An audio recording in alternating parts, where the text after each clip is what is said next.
So the reason I got interested was I was a senior registrar in surgery in Aberdeen.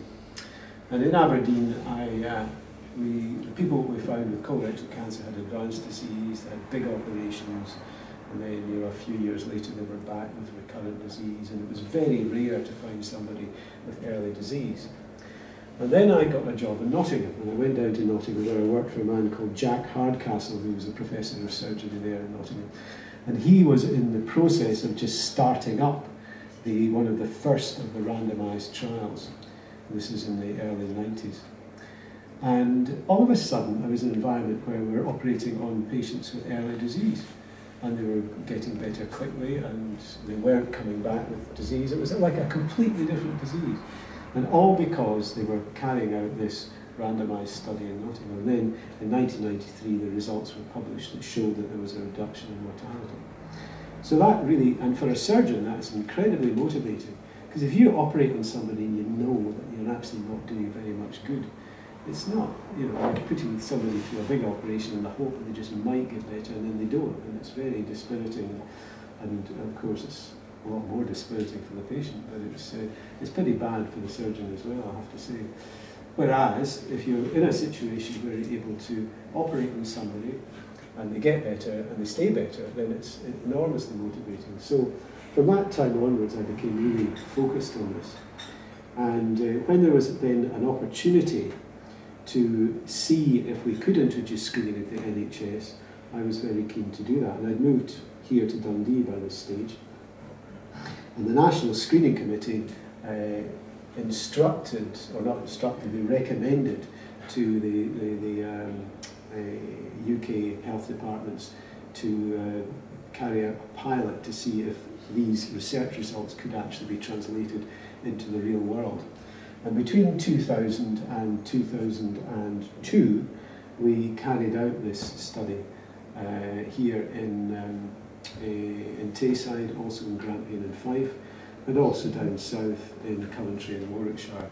And for 2 years we offered screening to the population, and the outcomes were almost identical to those that were found in the randomised trials. So it was then agreed that bowel cancer screening should be rolled out across the whole population.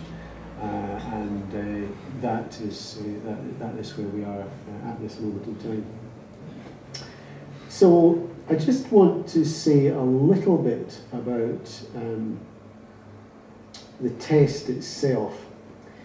This is the test, okay? So here has everyone seen this thing? Yes. Everyone has seen this thing, and no doubt many of you have used it. And it's not a particularly pleasant thing to do, is it? And this test is a good screening test because it's cheap and it works, but it does miss some cancers. There may be somebody here, some people here who know people who have had screening and still get cancer. It does miss a proportion of cancers, and it does pick up a proportion of people who don't have anything wrong with them at all.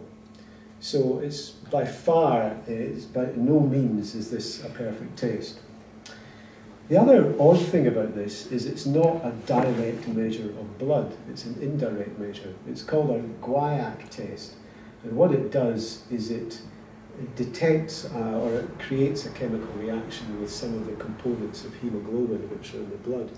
So it's not actually a direct measure of hemoglobin, and it can be interfered with diet. If you take a lot of peroxidase containing food, or peroxide containing food, you'll get a positive test.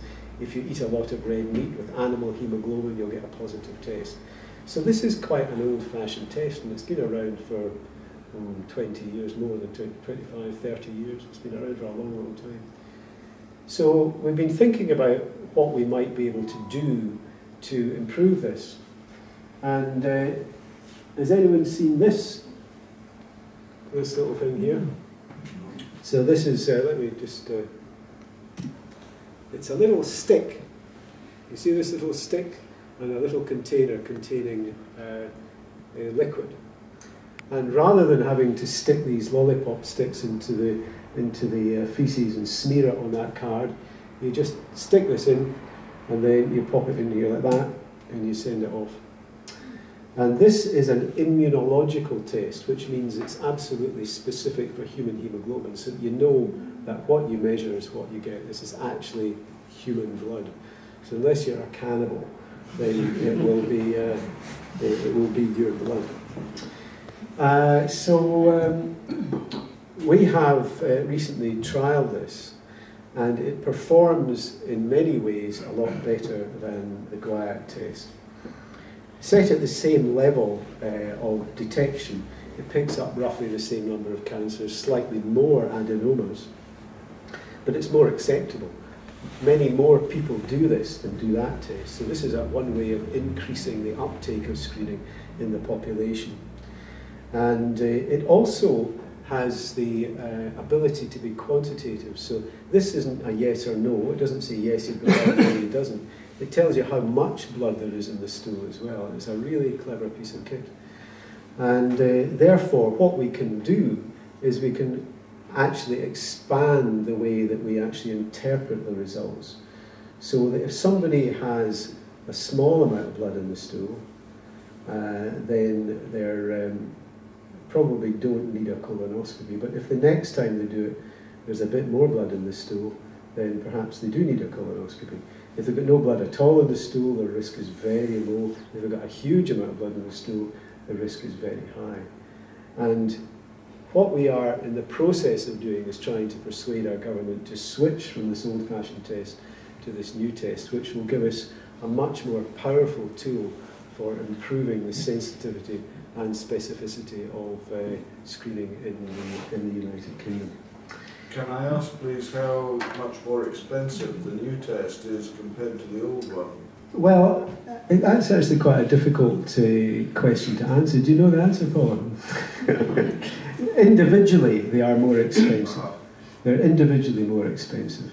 But, of course, if we were to put this out for tender, and there are a number of companies that produce this, then they might be prepared to bring the price down. At the moment, we have a huge lab, which we've got lots of people reading these cards, whereas the machine that reads these would fit onto one of these tabletops quite easily, in fact, about half of these tabletops. So the actual process is cheaper, but the individual tests are more expensive. But ultimately, I mean, in fact, at the moment we're going through this process of putting a business case to Scottish Government, so there are lots of pros about this. So it would probably end up as slightly more expensive, but I think the evidence is that it would be more cost effective at the end of the day. Could I just ask about that? Yeah. If the test is more sensitive, even if it was more expensive, you could argue that it would effectively be less expensive because of the decreased treatment costs and life saving. Yeah, I think that's exactly right. And because if you picked up a lot more adenomas, you could prevent a lot more cancer. The earlier cancers detected, the less chemotherapy, radiotherapy that's required, and of course the less. I have to say that people with advanced colorectal cancer do get a lot of drugs thrown at them, which can prolong life a little bit, but will never cure it. So that becomes very expensive. So you're absolutely right. That will be built. That has to be built into the whole operation. Can I ask how frequently? Frequency, right? How often does a person have to have this test? Well, they never have to have it, but they're offered it. They're offered it every 2 years. Every 2 years, from the age of 50 to 74, and after 74, if you wish to have the test, you can continue having it. So but whether that's the right interval or not, we don't know. And in fact, with this new test, we might be able to be relatively clever and actually increase the sensitivity, but also increase the interval between the tests, and that actually might be more effective and not cost any more money. And that's why I think this test is very useful.